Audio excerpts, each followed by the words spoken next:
Air untuk menjawab dalam tempoh Bismillahirrahmanirrahim. Tuan Ketua, terima kasih pada yang bertanya.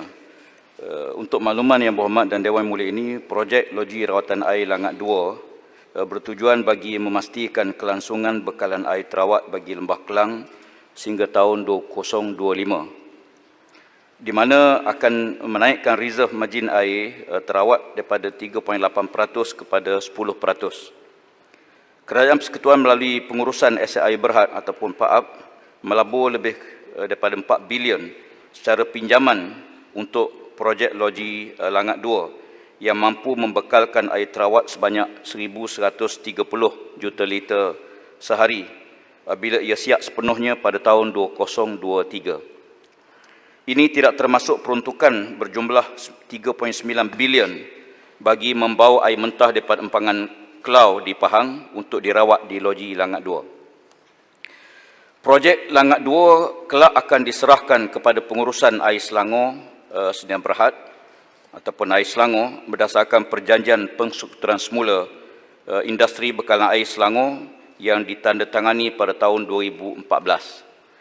Air Selangor dijangka membayar balik sewa pajakan berjumlah 232 juta setahun kepada PAAP selama 45 tahun. Kadar sewa pajakan ini adalah lebih rendah kalau kita bandingkan dengan kadar komersial yang lain, kerana pinjaman PAAP ialah pinjaman yang dijamin oleh Kerajaan Persekutuan. Tuan Yang Dipertua, sebagaimana pelaksanaan projek-projek lain, peruntukan ke atas projek ini akan diterjemahkan dalam bentuk tarif yang bersesuaian dan bagi memastikan air Selangor mampu membayar sewa pajakan kepada PAAP. Ini merangkumi kos keseluruhan pembangunan projek dan kos operasi air dan kos operasi loji yang meliputi kos rawatan, agihan, perkhidmatan pelanggan dan pentadbiran. Dalam perkara ini, penting bagi memastikan kemampuan keuangan air Selangor dapat operasi dan rakyat mendapat bekalan air bersih yang mencukupi menjelang tahun 2023. Saya ingin beri jaminan dan Dewan Yang Mulia ini bahawa sebarang semakan tarif air di seluruh negara, termasuk Selangor, Wilayah Persekutuan, Kuala Lumpur, Labuan dan sebagainya, akan diambil kira soal pelbagai pihak yang terlibat dalam pengurusan air, dan pihak Suruhanjaya Perkhidmatan Air Negara sebagai badan kawaselia industri air negara akan melakukan perundingan perbincangan. Walau bagaimanapun, saya ingin tegaskan bahawa dalam situasi rakyat berdepan dengan bebanan ekonomi yang teruk, pandemik COVID-19 yang masih belum selesai, tekanan bebanan hidup, saya ingin beri jaminan Dewan Mulia ini, kerajaan tidak akan menaikkan tarif air dalam situasi rakyat masih terbeban ini. Berarti kerajaan akan menanggung kos dalam situasi susah. Sebagai kerajaan prihatin dengan tawaran pelbagai yang telah diberi, kita jamin bahawa rakyat tidak perlu risau dalam situasi yang kritikal begini. Terima kasih. Terima kasih Yang Berhormat Menteri. Saya persilakan Yang Berhormat Datuk Haji Hasanuddin untuk soalan tambahan pertama. Terima kasih Yang Berhormat Menteri. Saya juga sebenarnya telah menghubungi Kerajaan Selangor sebelum menyiapkan soalan ini dan mereka juga memberi jaminan kepada rakyat bahawa mereka juga tidak akan menaikkan harga air tersebut. Saya ingin merujuk kepada berkaitan dengan kejayaan Langat 2 ini. Saya ingin merujuk kepada kenyataan SPAN yang mengatakan bahawa penggunaan air individu di Selangor, wilayah Persekutuan Kuala Lumpur dan Putrajaya adalah sebanyak 222 liter sehari.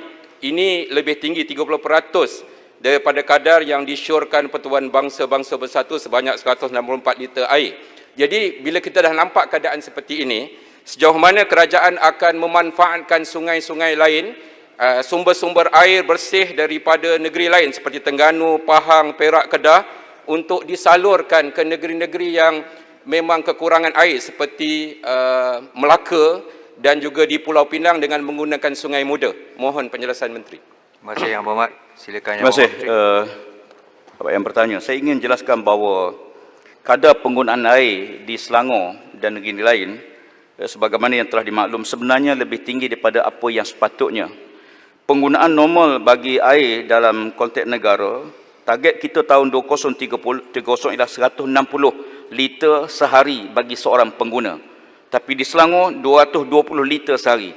Berarti kita perlu galakkan kempen kesedaran supaya penjimatan air berlaku dan supaya kos walaupun harga air ini sangat rendah tetapi rakyat tidak perlu bermewah-mewah dengan air yang ada. Bagi yang soalan kedua, untuk makluman, kita di peringkat kementerian sedang melakukan satu kajian teliti bagi mewujudkan suatu highway air. Ya, highway air ini bagi menampung keseluruhan bekalan air bagi negeri-negeri yang punya banyak sumber air macam Pahang, Terengganu. Empangan Kenyir saja boleh menampung 4 buah negeri, Tuan Di-Pertua. Di waktu yang sama kita dapati ada buah-buah negeri yang memang berdepan dengan masalah air yang agak kritikal, terutama musim-musim kemarau. Jadi kajian sedang dibuat supaya suatu mekanisme dapat kita cari supaya negeri-negeri yang banyak air ini dapat berkongsi sumber dengan negeri yang kurang air. Untuk itu, dalam jangka pendek kita sedang merangka beberapa program supaya dam ataupun loji air berhampiran di antara dua negeri dapat kita wujudkan. Untuk makluman, sekarang dalam proses kita sedang membuat perundingan di antara Kerajaan Melaka dan Negeri Sembilan, di mana air Negeri Sembilan ni punya ada lebihan dan Melaka ada kekurangan, tapi loji bersama akan diwujudkan berhampiran supaya kita berkongsi sumber dan berkongsi kesenangan dan kesusahan waktu mana negeri-negeri lain jiran kita tidak ada bekal air. Terima kasih. Terima kasih Yang Berhormat Menteri. Kuala Krai. Saya persilakan Yang Berhormat Kuala Krai untuk soalan tambahan kedua. Terima kasih Datuk Yang-di-Pertua. Terima kasih Yang Berhormat Menteri. Soalan saya ialah apakah tarif air ketika ini membebankan rakyat berbanding dengan kos sara hidup yang lain di Malaysia, dan apakah ada ataupun terdapat perbandingan tarif-tarif air mengikut negeri seluruh negara? Mohon penjelasan Yang Berhormat Menteri. Terima kasih. Terima kasih. Silakan Yang Berhormat Menteri.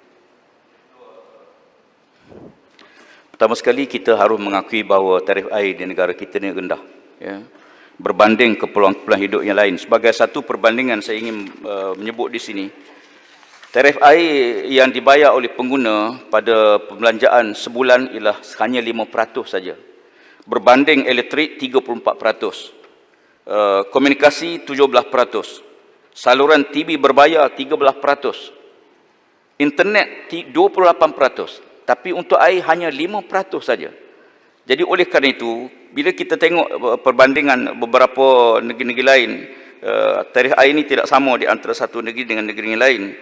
Walaupun kita, yang penting kepada kita ialah pihak kerajaan berusaha semaksimal mungkin untuk selesaikan bekal air bagi rakyat.